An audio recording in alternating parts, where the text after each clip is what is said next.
Turning Red is a great Pixar film, and here's why. How's it going, everyone? I'm Chase, and welcome back to my channel. Let's break this down. So this one comes to us from Pixar Animation Studios, and it hits Disney Plus this Friday at no extra cost if you have a Disney Plus subscription on March 11th, if you choose to watch it regardless of what I'm about to say.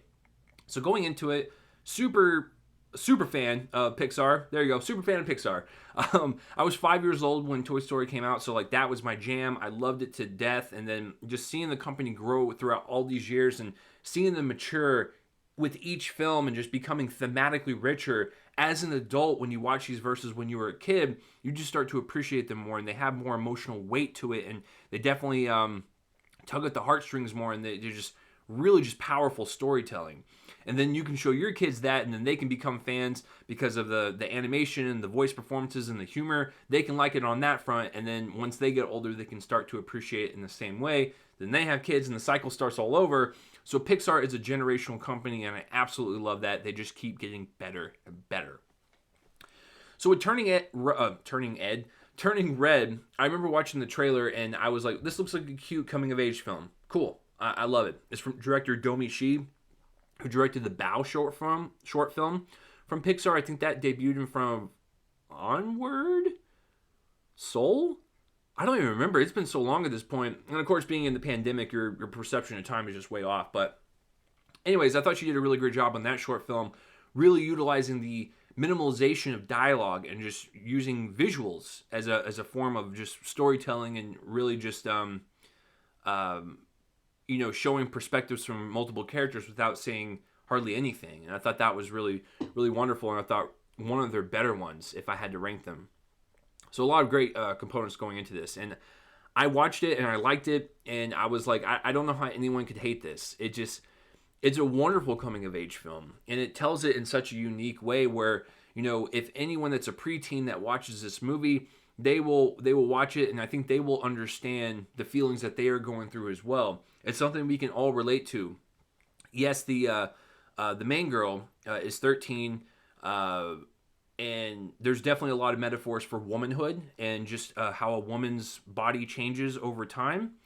But it is something that boys can relate to as well, and just growing up and how that is fearful and that it's scary, and it's going into the unknown, but growing up is a part of life, and puberty is also a part of life. And so I think this film really showcases that in definitely a family-friendly way, which I didn't think was possible, but they make it work. And I think kids will probably watch this and maybe question certain things, but I think that's great that Pixar is willing to kind of go down some of those routes and really kind of start those conversations. So good for them for taking a swing on this and batting a home run, because it could have gone south very, very poorly. And I just thought the way they told it was just was really nice. And so director Domi Shi does a really great job of utilizing this hyperactive animation, this the type of animation that it feels over the top and it feels goofy,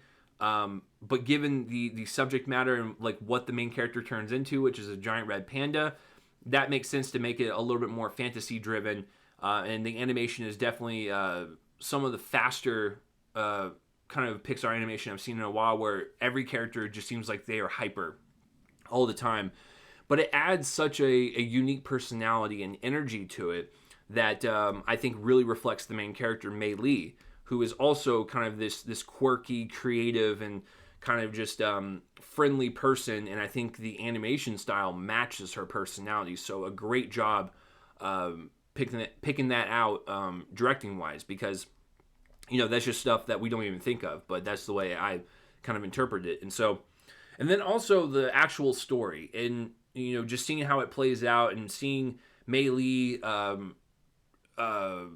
transforming as a person, and just seeing her grow up, and understanding the changes in her body and the changes in her social life and her family life.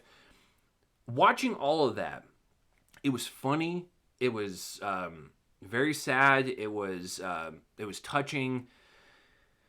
It was a great family film. It was a great personal story for Mei Lee. And you can really see the director's influences really just kind of injected into this story. And that really makes it a very personal touch to it, and I think that's why the emotions hit a little harder, because you can definitely tell that the artist Domi Shi really poured her heart, soul, blood, sweat, and tears into this film, into the story, and how it was told, and it was just beautiful, because it's and then towards the end, what was really amazing about it was it wasn't just about a 13-year-old girl going through womanhood. It was also about maybe how parents can have certain things happen in their childhood that really kind of mold who they are, and maybe some of the regrets and like just things that they haven't been able to let go. It's also a film that teaches us not to hold on to stuff like that, and to grow as people and not be stuck in our old ways. Like, I don't know, it was the type of ending that even if you're an older person watching this, I think you can also find something in this. And it's not just about, preteens, growing up and becoming teenagers, which is a very important part of the story, but it's also for adults too. And just how you can grow up and not be stuck in your past per se. You can also find ways to kind of move forward as a person and grow and not be stuck in your old ways. So I thought that was also beautiful. I mentioned the animation. I thought it was really well done. Once again, kind of having this fantasy element to it while also staying grounded in the city. I thought it was a great blend. But when you're dealing with, the main character turning into like a giant red panda, and the panda's walking around everywhere, and people can see that, it's okay to go a little fancy with it. I think it works for this type of atmosphere that Domi Shi created. But the animation was stunning.